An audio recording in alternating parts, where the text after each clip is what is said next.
So things in the Middle East are getting worse. The conflict has spread well beyond Gaza or the Red Sea. And our big updates today, it involves Iran, China, and Russia. The economic war and the physical war is about to escalate once again. We must talk about Iran vowing revenge because this has the potential to engulf the entire Middle East in flames. Then we have the US trying to get South Korea to punish China. That's what happens when you are losing influence and you have to lash out. Finally, the oil crisis is getting worse. Crude is moving up. It's near $90 today. And if the Middle East erupts further, triple digit crude will come. In our lead story today, Iran vows to punish Israel for strike on embassy in Syria. The Iranian consulate in Syria has been attacked, causing a ton of damage. There were 9 casualties in total, including a senior general, which is an enormous deal. It's clear this was on Syrian soil in the city of Damascus. Over the last quarter, the US has been striking targets in the region in retaliation to attacks on US bases, but the embassy isn't a military target. This has the potential to destabilize the entire region. It could be the straw that forces Iran directly into the conflict. It's a strike beyond Gaza and the fingers being pointed at Israel. This is a very sensitive issue that even the US is freaking out. The Biden administration took the unusual step of telling Iran directly that the US had nothing to do with it. I think we can agree that Iran has been restraining themselves for quite a while now. And if you look at the Iranian response to this attack, it's quite possible that something nasty is coming down. According to Iran's foreign ministry, a counterstrike is on the cards. It's a violation of all international obligations and conventions. Iran reserves the right to carry out a reaction and will decide on a type of response and the punishment of the aggressor. It's important to make a clear distinction here. It's not an attack on a military target or commercial target connected to any Iranian-backed group. This is an embassy, a consulate which has special rights and immunity. It is a civilian target. The UN has of course condemned the attack, but is this enough for the Iranians to back down? Even by US standards, this attack could be considered an attack on Iran itself. The State Department has said in no uncertain terms that an attack on an embassy is considered an attack on the country it represents. So is this an attack on Iran? If the Iranians believe it is, then all hell could break loose in the coming weeks or months ahead. And that's why the price of oil is flying up and gold is well above $2,200 today. An escalation would mean the Middle East going up in flames. We could see other oil producers like the Saudis get dragged into the mess. A regional war will most definitely drag the US into the mix as well, which means more deficit spending for emergency defense budget. Inflation is going to go through the roof once again. And let's consider the economic threats here. The big worry once again is the stability of the global oil supply. In just 4 months, Brent crude has gone from under $75 to over $89. That's almost a 20% increase in price. Energy prices controls everything. Food production gets more expensive, labor costs go up, and yes, prices at the pump will fly up. This will complicate the inflation fight by global central banks. And if you think the US can swoop in and release the emergency stockpiles, I have bad news for you. The reserves are at a 40-year low. When Biden started selling off the oil, it stood at around 600 million barrels. It's only around 350 million today. In fact, the US is starting to accumulate more oil to build back the reserves. So demand from America is heading up while a supply risk is building in the Middle East.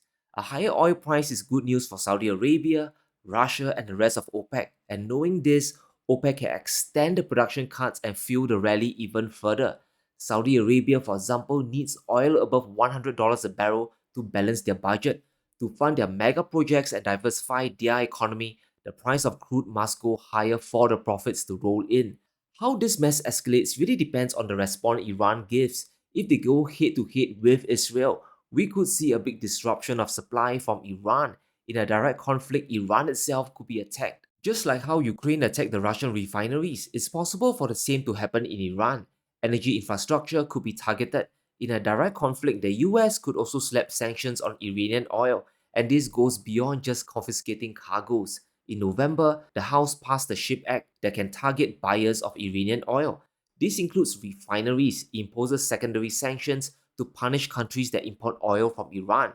This, of course, is a tremendous step that will restrict an enormous amount of crude from entering the global market. the effects will absolutely devastate the global economy. But it's not impossible if Iran enters a hot war with Israel. But there's an obvious risk here. China is the biggest buyer of Iranian oil. In February alone, China imported 1.5 million barrels a day of crude from Tehran. That's around 90% of Iran's oil exports. From China's perspective, this supply is extremely important. It makes up 10% of China's crude imports. It's part of Beijing's plan for a diversified network of energy supply. However, this goes beyond just energy security. Iranian oil trades at a huge discount. China's buying crude from Iran at a $13 discount versus Brent. That's a generous 18% discount. A lower oil price brings down the cost of manufacturing in China and really fuels their recovery. If a regional war explodes between Iran and Israel, the Chinese economy will take a hit as well, and that will cascade across the global economy. And this brings us to the inflation fight back in the US. The manufacturing ISM numbers are out and is showing robust growth, and this feeds into the narrative that the US economy is strong enough to handle higher interest rates. It gives Powell more cover to hold rates at 5.5% and delay the cuts for a while longer. The odds for a June cut are now at 50%, which should be very alarming. The market believes that rate cuts will be delayed and the Fed funds will stay well above 3.5% for the next 3 years. By the end of 2024, we might get only two rate cuts totaling 64 basis points. If oil continues rising past $90 or even 100 a barrel, this estimate might become reality. We might not even get a single rate cut at all. And this has the potential to trigger a whole series of problems. There's a real risk to the stock market, it's priced for perfection today. A commercial real estate crash is also on the cards. Global stability really depends on the Middle East. Unfortunately, it's getting from bad to worse. And speaking of conflicts, the economic war between the US and China is escalating once again. Just a week ago, we had Yellen warning China against dumping their cheap energy products onto the market. The US is afraid of losing the entire renewable market to China. China's dominance here is freaking US industries in solar panels and EVs out. There's simply no competition here, especially with exports to Europe. But as the United States preaches about a level playing field, Washington is trying to corner China in Asia. Ever since Biden became president, America has been losing a ton of influence in the region, and it's just got worse. In a shocking survey, Southeast Asia's choice is China and not the US. They trust Beijing more. Over 50% chose China over the US, a big increase from 39% last year. This shouldn't be a surprise. Consider what Asia has seen over the past 2 years.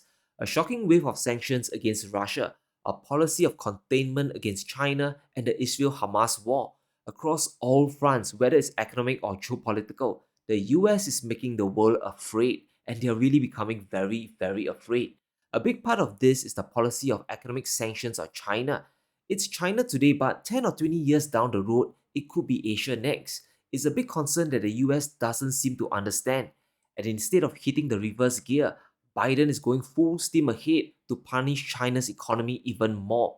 The US is asking South Korea to tighten their export controls on Chinese chips, and Biden wants this to happen before the G7 summit in June. It's the same strategy the US used on ASML. They pressured the company to stop exporting lithography machines and chip makers to China. And for obvious reasons, South Korea doesn't really want to do it. It would ruin trade between the two countries. South Korea's biggest trading partner by a huge margin is still China. In January this year, China imported $11 billion worth of Korean products. That's 20% of Korea's total exports, slightly more than the US. A big part of this, of course, is chips. Losing this is going to hurt Korea's trade balance. They'll be cutting away a huge customer base to appease the Americans. On the import side, Seoul depends heavily on China for its economy as well. A lot of raw materials for manufacturing, including rare earths, comes from Beijing. There's a big dependency gap here, which could put South Korea's tech sector at risk if a fallout really happens. 94% of South Korea's graphite comes from China. That's an important raw material for making EV batteries and semiconductors. Losing this could cripple their EV industry in a hurry. It's important to ask why the US is doing this. Why are they going down this path? Why is Biden going around the world from the Netherlands to South Korea to punish China? It's very simple. China's footprint in semiconductors is enormous, and the US wants this dominance for itself. China's the leader in semiconductor trade. If you throw in Hong Kong, total trade exceeds $1.4 trillion, more than Taiwan, the US, Singapore, and South Korea combined. And the plan is quite simple: ban all chip making technology to China to delay their growth. China won't be able to create fast enough chips and lose market share to US companies. For the US, this is a fantastic idea. If South Korea complies, it's great for the US economy. Dependency will create higher prices and trade will flow to the US, and this keeps America on top for a while longer. However, it will be an economic disaster for South Korea. The financial hit will be tremendous. The economies of China and South Korea are extremely intertwined. Seoul has the biggest market share of memory chips in China. It's the second largest provider of silicon wafers to Chinese firms. South Korea is also the second biggest supplier of chip makers to China. I believe it's likely South Korea will appease the Americans. I know it's unthinkable, but I think they'll go that way.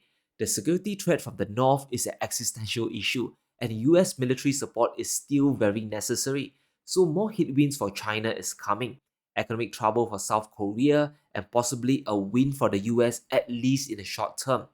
Now, I'm highly against any trade war. I hate sanctions from any country, whether it's imposed by China, the US, the EU, or any other superpower out there.